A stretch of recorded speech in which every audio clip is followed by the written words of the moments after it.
So, hello everyone, this is me Manisha. Welcome back to Vedic Gurukul. Let's learn together.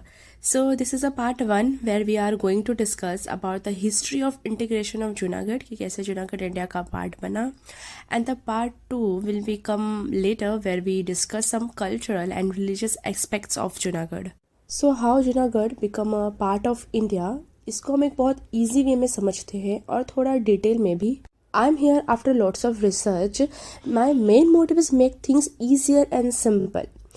तो हुआ क्या था कि after independence of India 15 August 1947 there were more than 500 princely states which covered 48% of pre independent area. मतलब कि जब देश आज़ाद हुआ उसके बाद ऐसे कई सारे रजवाड़े और रियासत थे जो कि भारत में उनका पार्ट नहीं थे. तो इस केस में एंट्री होती है आयरन मैन की. ये आयरन मैन मार्वल के नहीं, ये आयरन मैन हमारे सरदार वल्लभ भाई पटेल हैं जिनको हम लौह पुरुष के नाम से भी जानते हैं. तो हुआ ये कि जब देश आज़ाद हुआ तो उसके पहले एक एक्ट पास हुआ, इंडियन इंडिपेंडेंस एक्ट ऑफ 1947. इस एक्ट में ये प्रपोजल था कि जो रजवाड़े यानी कि जो रियासत हैं या तो वो इंडिया का पार्ट बन जाए, या तो वो पाकिस्तान का पार्ट बन जाए, या तो वो इंडिपेंडेंट रहे, किसी का भी पार्ट ना बने. तो जूनागढ़ एक ऐसा रियासत होता है जहाँ की मेजॉरिटी पब्लिक हिंदू होती है, बट वहाँ का शासक एक मुस्लिम रूलर होता है जिनका नाम नवाब मोहम्मद मोहब्बत खान जी III होता है. And he was a very famous for is a collection of dogs. उन्हें कुत्तों से कुछ ज़्यादा ही लगाव होता है. Very interesting. तो मोहम्मद खान जी जब अपनी गर्मियों की छुट्टी बनाने के लिए यूरोप गए हुए थे तो उनकी गैर हाजिरी में पाकिस्तान के गवर्नर मोहम्मद अली जिन्ना जूनागढ़ के दीवान सर शाह नवाज भुट्टो से मिलने आते हैं.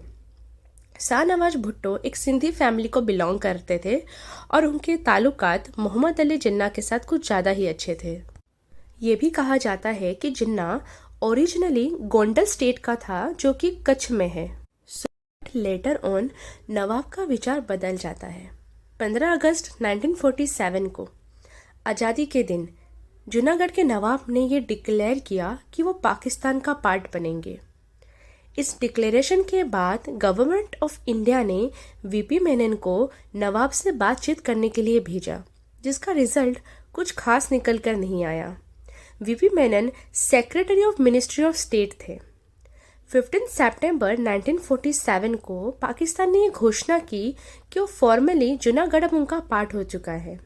जूनागढ़ की 2 रियासतें होती है, मैंगरोल और दूसरा बाबरियाबाद. ये दोनों रियासतें जूनागढ़ से अपनी इंडिपेंडेंस डिक्लेयर करती है. इसके रिस्पॉन्स में जूनागढ़ के नवाब फोर्सफुली इन दोनों रियासतों को ऑक्यूपाई कर लेते हैं. अब जो आस पड़ोस के राज्य होते हैं वो इस बात पे बड़े गुस्से में आ जाते हैं, तो वो अपनी सेना भेजते हैं जूनागढ़ में और साथ में गवर्नमेंट ऑफ इंडिया को अपील करते हैं कि वो भी उनकी हेल्प करे. इंडिया की गवर्नमेंट भी इस बात पे राजी हो जाती है और वो भी अपनी आर्मी फोर्स उधर भेजती है. साइमल्टेनियसली इंडिया की जो गवर्नमेंट होती है जूनागढ़ को फ्यूल और कोल की सप्लाई को ऑलरेडी कट कर चुकी होती है. ये सब कारणों से जूनागढ़ काफ़ी वीक हो जाता है. इन सब के बाद जूनागढ़ के नवाब अपनी फैमिली के साथ पाकिस्तान चले जाते हैं. पाकिस्तान इंडिया से बोलता है कि हम रेडी हैं प्लेबिसाइट करवाने के लिए अगर आप अपनी सेना को पीछे ले लेते हैं. इधर एक वर्ड यूज़ हुआ है प्लेबिसाइट. इसका मतलब ये होता है पब्लिक रेफरेंडम, यानी कि वोटिंग प्रोसीजर, वोट करके पता लगाना कि जूनागढ़ इंडिया का पार्ट रहेगा या पाकिस्तान का. बट इंडिया इस कंडीशन को रिजेक्ट कर देता है. इन सब के बाद जूनागढ़ बहुत ज़्यादा कोलैप्स हो जाता है और नवाब जो कि अब जूनागढ़ में नहीं रह रहे होते हैं, तो यहाँ के जो दीवान होते हैं शाह नवाज भुट्टो, वो गवर्नमेंट ऑफ इंडिया को इनवाइट करते हैं कि वो इधर आकर प्लेबिसाइट करवाएं. तो फरवरी में 1948 को प्लेबिसाइट होता है जिसका रिजल्ट 99% से भी ज़्यादा इंडिया के फेवर में आता है, यानी कि लोग इंडिया का ही पार्ट बन के रहना चाहते हैं. और इसके बाद जूनागढ़ ऑफिशियली इंडिया का पार्ट बन जाता है एंड इंस्ट्रूमेंट ऑफ एक्सेशन भी साइन कर ली जाती है. So this is all. ये पार्ट 1 था एंड पार्ट 2 बहुत ज़्यादा आएगा जिसमें हम जूनागढ़ के कल्चरल एंड रिलीजियस एक्सपर्ट्स को भी देखेंगे.